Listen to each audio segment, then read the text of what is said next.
Welcome to the show. The Ekiti State Governorship polls may have been over by the incidence of vote selling and vote buying, which nearly marred the election, has been condemned by the Inter-Party Advisory Council, which is the body of all political parties in Nigeria. Ipac National Chairman Yabagi Sani, at a press conference in Abuja, is calling on the police and anti-graft agencies like the EFCC and ICPC to arrest, investigate, and prosecute the politicians and political parties involved in the vote buying, so as to serve as a deterrent to others in future elections. Calls on the National Assembly to expedite action on the Electoral Offences Commission and urges President Muhammadu Buhari to assent to it before the 2023 general election. The arrest and prosecution of the electoral offences as called by Ipac will restore sanity in the nation's democratic process.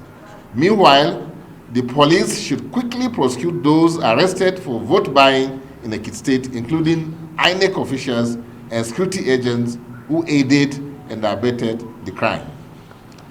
The ugly Ekiti episode has eroded the value of the hard work by INEC, which also has inadvertently affected the perception of the citizens as to the capacity of INEC to conduct and ensure credible election results.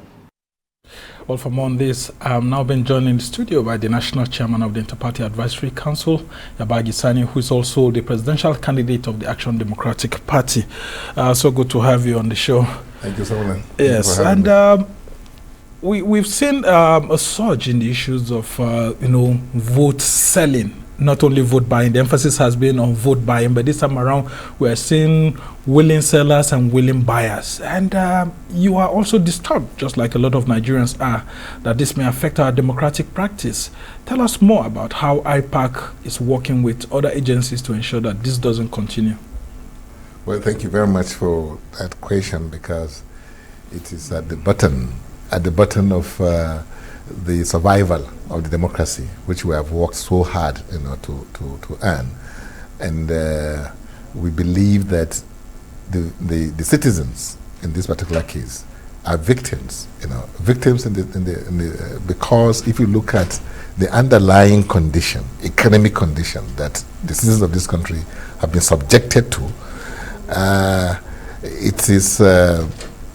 it can be otherwise, that somebody is given the kind of money they are offering them, somebody who probably has not been paid the salaries, who may be not even able to find work to do, and if you look at unemployment, you look at inflation, look at the situation we are in. So that what happened in Ekiti, to me, the people that you said were selling their votes, I don't think they're the ones to blame, really. I think we should blame the security agencies, because it is not out of it is the intention of the Constitution that security agencies were created, because it is expected that situations like this will arise and people cannot help themselves, and that's why you have security agencies that are supposed to maintain law and order. But in a situation where you find security agencies looking, the other way, when especially these things are happening, and the police in this sense, and then in some cases even aiding, these kind of things, they themselves also taking their own cut. It's to say the least, believe me, unfortunate that at this point in time in this country, we will have people that are paid by taxpayers' money in an election, which is the most important, business on the line, because recruitment of leadership matters. If we had gotten it right from the beginning, and we were able to bring up those that have track records, those that are not of questionable characters, those that have empathy, those that can connect with the grassroots, those that can do spirit of Nigerians and deliver, on the mandate of greatness for this country, I'm sure we will not be where we are today.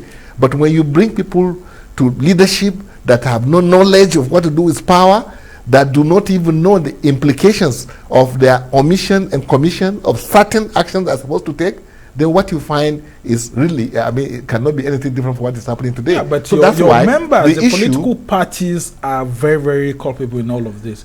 Of course, almost every party there was involved in this vote buying. Nigerians are victims today, believe it or circumstance.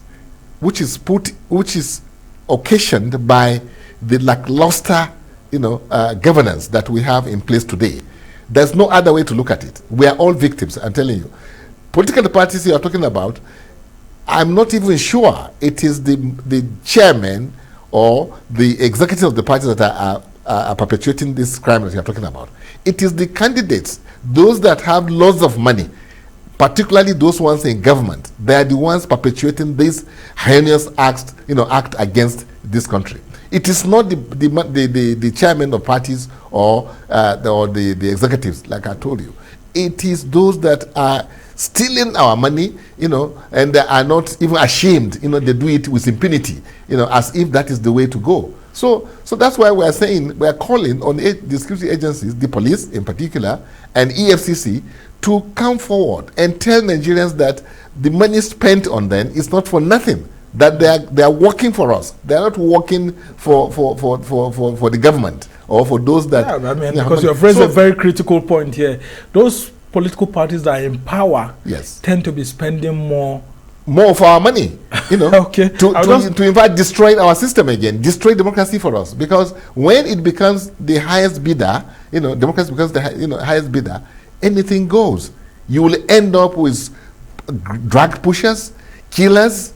You end up with thieves, armed robbers, because those are the ones that find or people that embezzles, government funds. That's what you end up with. Okay, I'll just ask you to hold on there. Let's take one of the political parties that is complaining bitterly about these issues of vote buying. That's the Social Democratic Party, which came second in the Ekiti polls. Yeah. So the election of Ekiti is unacceptable. It will not be acceptable. We will challenge it from bottom to top. Up to the Supreme Court, we will challenge it. And we are putting our facts together. It is not acceptable. We will make every sacrifice that is necessary to restore sanity within the electoral process. All right, Shehu Gabam was the national chairman of the SDP there and expressing his anger and all of that. What would you advise your other political parties to do? Well, those ones who are not in government, who don't have the monies to be able to blow away in buying voters. Well, I will ask them to keep faith with democracy, that because not participating will mean that the enemies of democracy are winning. So we must participate. And we must also call on the security agencies to do what they are supposed to do. That is, if they do what they, you see, for instance, INEC has done wonderfully well by ensuring that the process, run the way it's supposed to run, is designed. Yes, you may have one failure here of the machines, they are not God given.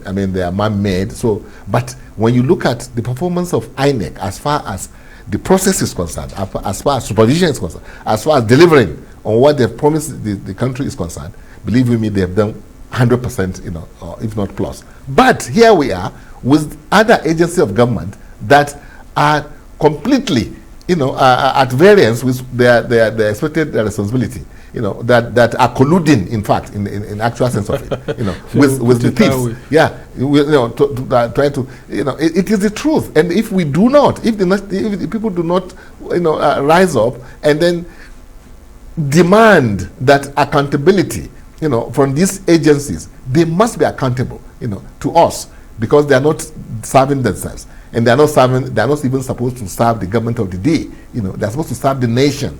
If they don't know, they should challenge them. We should take them to court. They should be made to really rise up to the demand of their duty. One interesting, their duties, one interesting fact, sorry to just interject there, that I learned from the Ekiti elections, that one of the civil society organization persons that we hosted here actually told us that when they went to one polling unit, they saw this vote buying ongoing, and the policeman was just somewhere. They asked the policeman, "Why don't you intervene?" And he said, "Why do I need to intervene? After all, these people have been complaining so much and telling me that if delegates could actually be given monies in Abuja, why shouldn't they be allowed to enjoy their own?" So the people are willing to sell. So, if there are buyers, then the buyers should go ahead. Yeah. That's a law enforcement officer who is supposed to do the right thing. Exactly. Arrest both the seller and the buyer. Exactly. What do you make of this kind of philosophy by a policeman? No. It's just that Nigeria has reached a stage that I'm not sure it can be any lower than this, the minimum. We have reached the irresistible minimum. If we go below where we are today, believe me, we'll lose this country. And it's the truth. I mean, what happened at the primaries of the two political parties, the so-called big political parties, believe you me, it's a charade, and it's an embarrassment to this country, to also the security agencies, because I saw the staff of the officials of the EFCC in that arena. So what they said, they didn't see anything or nothing happened. Well, maybe the money wasn't being shared directly there. No. Because we saw some arrests too by the EFCC, actually, some of this, about 15 persons at the Ekiti, during the Ekiti elections. Yeah. And we don't know what has happened. Arise News actually tried to get information from the EFCC. No, they should have done their work where it matters. You are quoting a policeman who is saying that if what happened at Eagle Square was allowed to happen, or at the stadio was allowed to happen without anybody being arrested, then who is he? When the president was watching, every top official of the government was there watching what was happening. And not just the president, but the President Buhari that we that's what I'm saying. Yeah, was watching and then saw everything, and then even before then, somebody even went around to people who collected this money to retrieve the loot. I mean, the bribery he gave them, and used even some officials of the government to help him recoup, recover his money. So can you see how bad we have gotten in this case? So the point I'm making is that the blame must be put on the doorstep of Mr. President, because he's the commander-in-chief. It's not for anything that he has ICPC or EFCC, and he knows, and we know, and everybody knows that if EFCC wants to do their job, forget about the money not being shared there. They know what to do. They know what to do. They can trace they can collect the bank accounts of those people, and trace it. And this is a very serious matter that should not be swept under the carpet. They must investigate and bring people to book, including your political party members. All the parties, all the members. And like I told you, it's not the chairman of the parties that are doing this. How much do they have? Some of them don't have anything. It is the government officials, people who are serving, who are supposed to serve us, who are supposed to look after. They are the ones using this money. All political parties have been accused of paying all these monies, including we are all victims. Government. We are all victims. I'm telling you, we are all victims of circumstance which was created and perpetuated by this present administration. They refuse to do anything. They refuse to fight corruption, because there's no better place to fight corruption than Eagle Square or at the stadium, where the so-called presidential candidates or the so-called top players in the politics were displaying. I want to ask you a disregard. I want to ask you a crucial question, Yabagi Sani. Can we say this election was credible after these issues of vote buying and vote selling? I don't know what standard you are going to use. How when the law says that you should not use money and money was used, that's the violation of the law. No, so but generally you would definitely use money in the electoral system. No, not buying. For campaigns and all of that. Not compromising, not criminalizing, the voters. Because that's what you have done. You're buying their conscience. Buying their conscience. So, but I know that they say the seller and the buyer all are guilty.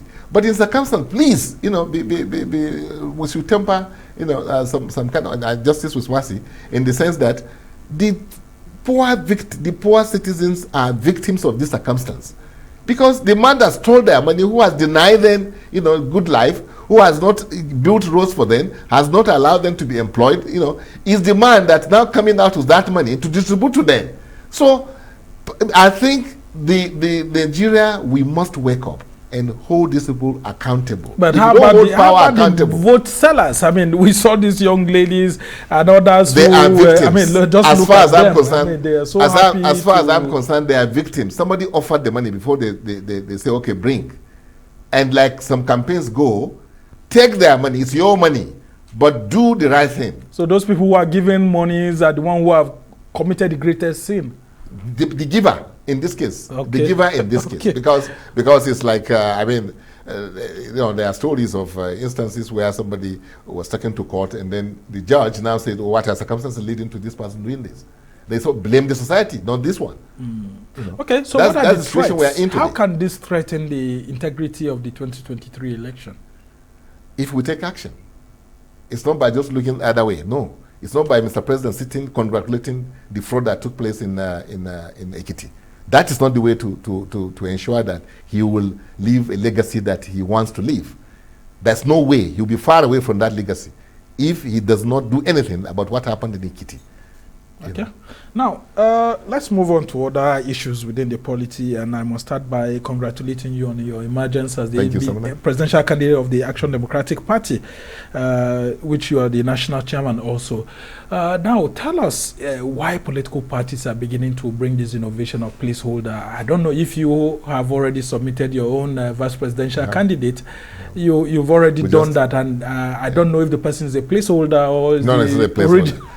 As a matter of fact, before coming here, I announced, Pastor Udo Oke from Abia State, a very fine gentleman, a qualified accountant, who is, I'm sure, can give this country the kind of, knowledge and skills that's required to address the economic problems we have in this country. I just announced him some few minutes ago. Okay, before yours is not a placeholder. No. So now, what will you make? Somebody that can okay, what will you make of other political parties like the Labour Party and the APC and others who are beginning to bring this sort of introduce this language into our democratic practice? Yeah, well, it has been with us for long. This is not the first time. Some call them dummy candidates. Some call them, place orders. Some call them, all sorts of names, just to ensure that they tidy up all the loose ends in their preparation and arrangements towards fulfilling what INEC wants us to do. And by the way, all the parties have until for the Presidential National Assembly until 15th July. Yes. Yeah, before you can do whatever you want to substitute anything you want to do. That's the last day. So and then for the governorship, I think it's August, 8 or something like that. Yes. That you are supposed to finish whatever you are doing. So the parties have not violated any laws yet.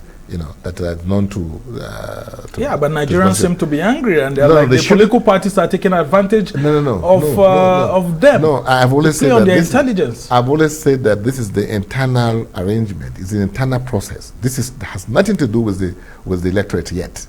The only time the electorate should be interested, and INEC, and it's so designed such that is by the time INEC comes out to display the list of those that are going to be your presidents, list of those are going to be your governors, and it is then that the citizens, can now begin to question what has happened.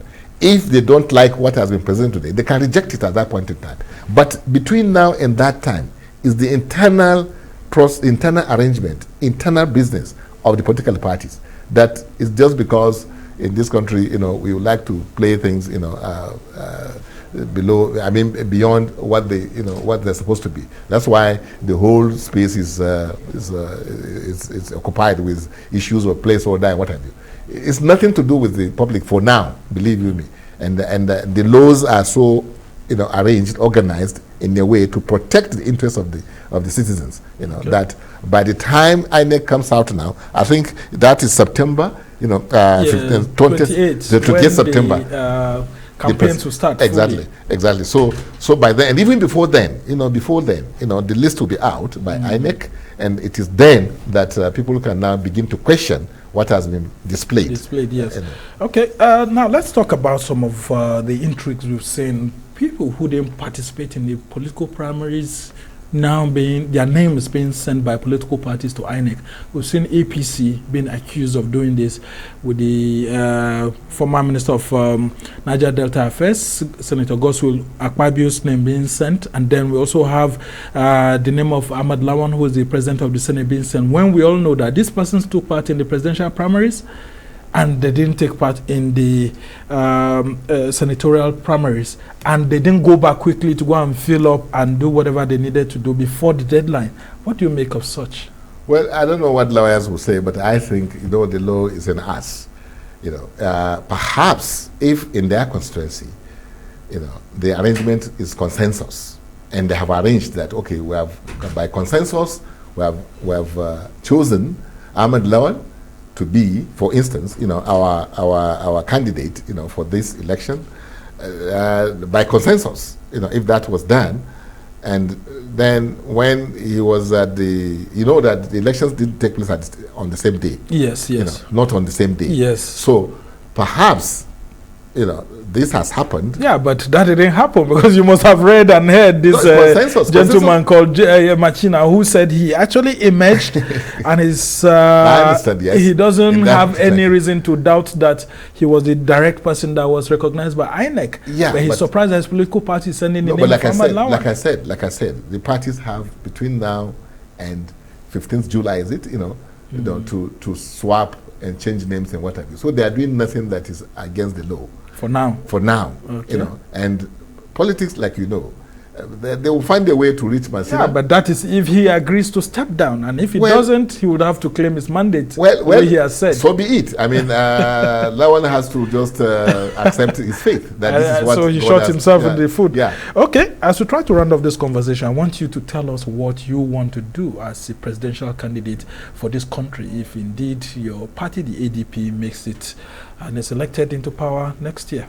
I've always said that this country is the easiest country to run. Why? Because God, in His infinite wisdom, has given this country everything that you need to make it a great country, which is the promise of this Nigeria. If you look at the resources, natural endowment I'm talking about, believe you me, we are fabulously blessed. There's no state in this country that cannot be independent economically and foreign exchange for itself because you have cash crops or some sort of minerals or what have you deposited in each of these states that you have. Human capital.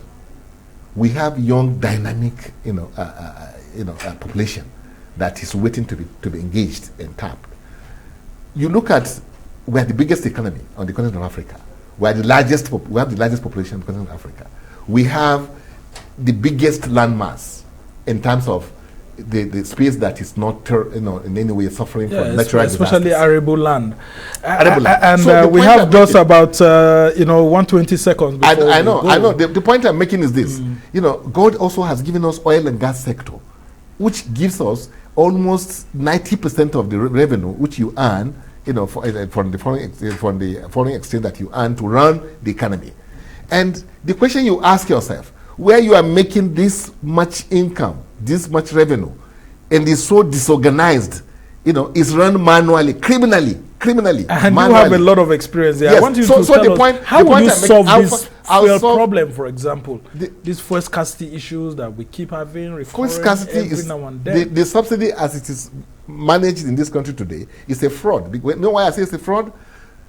Even the jetties where these vessels are coming to are not metered. Let somebody challenge me that they are metered.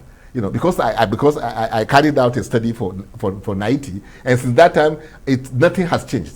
Where the ships are coming to offload, those meters are not reliable. So how do you then account for how much you are spending on? That's why when they say trillions of naira that are spending, it's all fraud.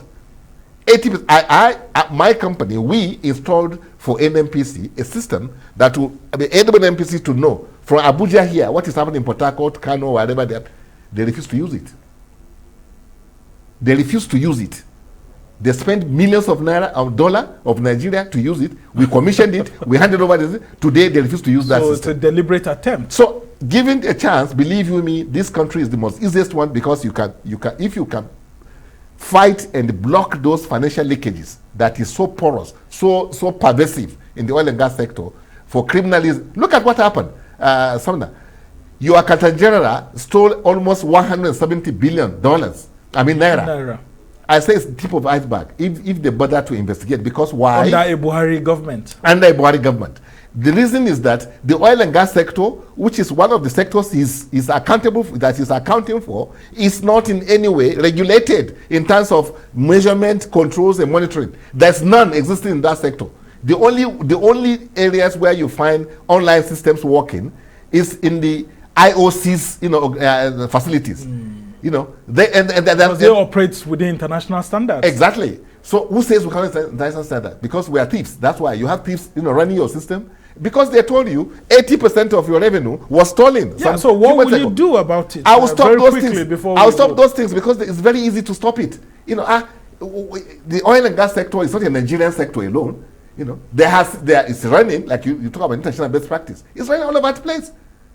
all you need to do is bring those that are called loss control, experts. You can begin with that, and they will stop all these losses. And you think the oil sheiks, the cabals, and barons won't fight you? They will fight, but they won't succeed. They will not succeed. All right. The reason why they will not succeed is that Nigerians by that time will, of course, see the difference between what was happening before and what is happening now. And that will restore fear across the country.